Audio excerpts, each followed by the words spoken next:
Gilson, eu queria contar um depoimento de alguém que foi beneficiado pela anistia, Leonel Brizola, que foi um dos motivos de 64, né, um dos que disparou.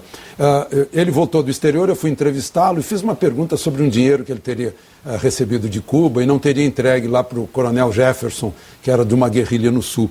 Aí perguntei para ele, e esse dinheiro onde é que está? Ele me respondeu o seguinte, o que é anistia se não esquecimento? Eu achei até divertida essa resposta, mas ele traduziu, anistia, é esquecer o que aconteceu, dos dois lados. A Comissão da Verdade é exatamente o oposto de esquecer, é relembrar. É isso. Está remexendo outra vez numa coisa que passou. Mas tem uma coisa, Almirante, a gente falou da história, né?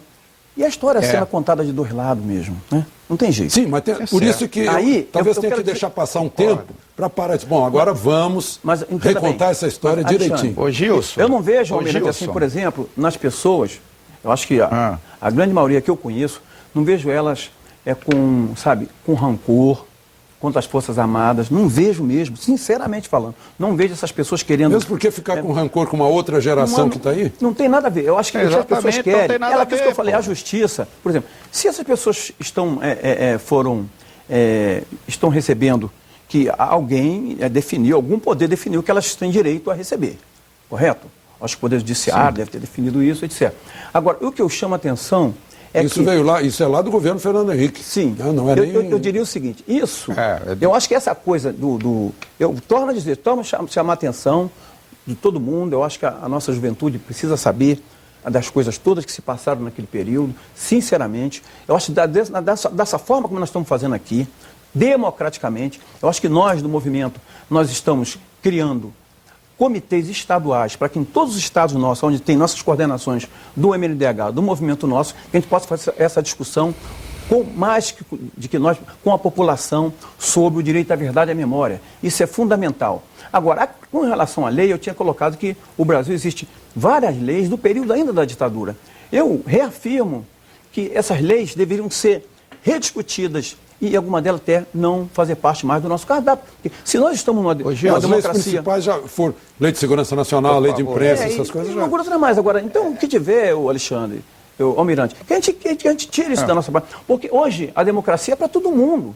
E ela precisa... Eu, inclusive... Essa é uma bela frase, porque aqui no Brasil a democracia às vezes não é para todos. Né? Não é para todos. Por exemplo, digo que a democracia não chegou... Econômica, aqui, né? Hoje em dia a democracia não chegou para todo mundo, sinceramente. Mas que há um avanço dos últimos tempos para cá, e eu quero dizer a verdade, no governo Lula... Isso não é dúvida, isso aí eu reconheço que hoje é uma liberdade reconhecido maior. para a maioria da população, reconhecido pelas instituições internas brasileiras e reconhecidas pelas instituições externas, pelo mundo. O mundo hoje vê o Brasil de outra maneira. Então por que nessa questão do direito à verdade e à memória, a Argentina passa à nossa frente?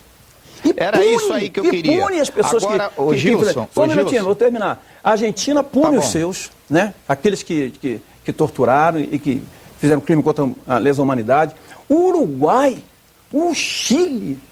Então, por quê? Então, eu volto a afirmar o seguinte, as Forças Armadas têm um papel fundamental na democracia. E esse papel na democracia é muito mais que isso, e ela tem que dizer assim, olha, se houve pessoas dentro da nossa instituição e que se investigue e que punam os culpados para que doa quem doer. Gilson, eu comecei fazendo uma pergunta provocativa a você, eu gostaria de fazer uma pergunta provocativa ao Almirante. Como é que o senhor vê o 31 de março passar assim, em brancas nuvens?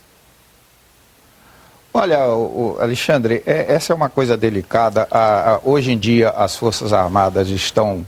eu não digo termo pacificada, mas eu diria que 90% do seu efetivo, volta a esse ponto, não é contemporâneo daquela época de 64. Muitos são os almirantes, os oficiais generais, os brigadeiros.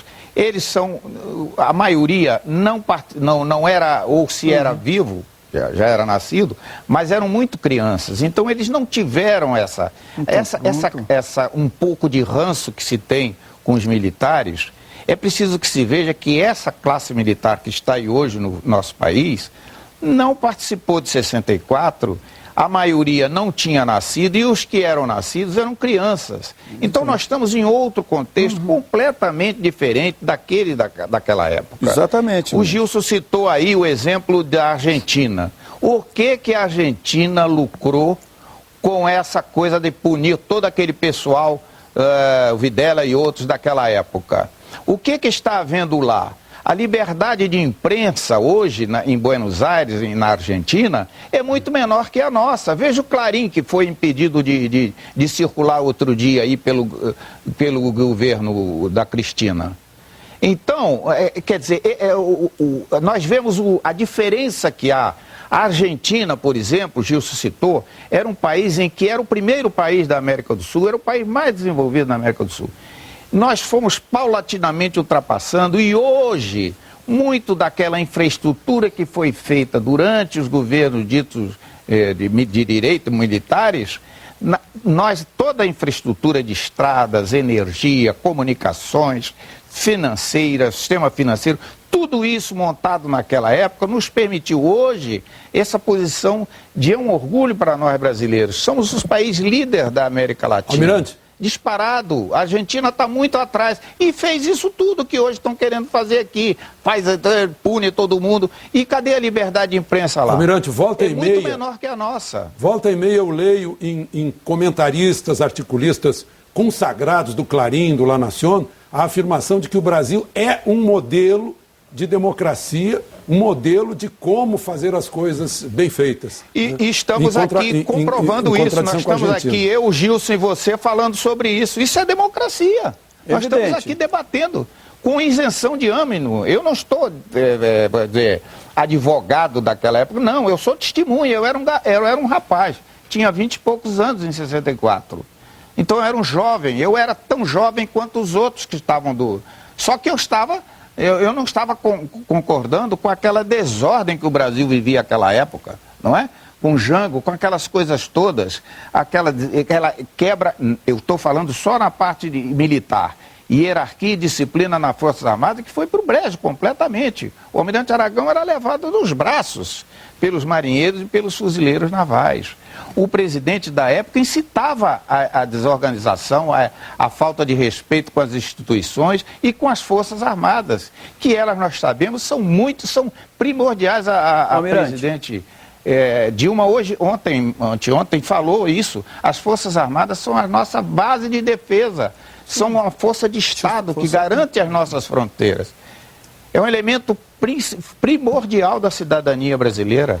Nós temos que prestigiá-las. Claro. E elas não vão tomar partido de um lado ou do outro, não. Hoje é outro. Nós vivemos em outra atmosfera, pelo amor de Deus. Nós não temos mais ficar com esse ranço de coisas que se querem apurar, ver. Está certo, vai ver quem morreu, onde é que está o corpo. Eu concordo perfeitamente, mas não vamos punir de um lado nem outro, porque tem a lei da anistia, já está instituída, e essa comissão, se for instituída, finalmente, aprovada no Congresso, que ela seja equilibrada, que ela tenha representante de ambas as partes, porque senão ela não vai portar por fé, como dizer, ela não terá credibilidade na sociedade. É o meu ponto de vista. Só uma palavrinha que o nosso tempo já se esgotou, por favor. Então, Alexandre e o almirante, eu acho que é importante esse momento nosso. Evidentemente que eu não estou falando por todo mundo, mas por uma parte da instituição que eu coordeno hoje, né, que foi eleito para isso, mais ou menos 400 entidades a nível do Brasil, e por ela eu posso falar, pelo menos por enquanto, claro, até em abril, quando termina o meu mandato. E eu diria assim, não há nada, reeleito, não há nada que a gente, não existe nenhuma dessa coisa dessa coisa de contra as Forças Armadas, não há. Isso não existe. Pois as instituições brasileiras, as instituições, elas têm que ser preservadas. E assim é o meu pensamento. Agora, não todas. Agora, algumas, talvez, almirante, elas caminham mais rápido, sabe? Eu acho que talvez as Forças Armadas precisam caminhar um pouco mais, inclusive rediscutir o papel das Forças Armadas numa democracia como a nossa. E, finalmente, a democracia ainda não chegou para todos. Claro que tem territórios nossos no Brasil que, lamentavelmente, são jovens, né, negros que morrem por aí. Ontem mesmo na televisão se colocou a questão de São Paulo, são 500 mortos pela polícia em um ano. Então isso é lamentável. Isso é direitos humanos. Isso é lamentável e nós temos que combater isso a todo momento.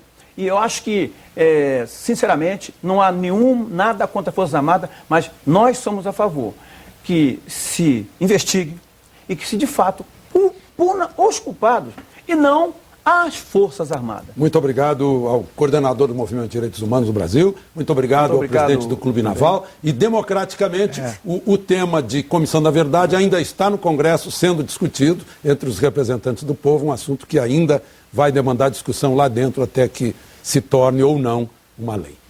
O Espaço Aberto volta na próxima semana com outro tema de interesse nacional. De Brasília, Alexandre Garcia.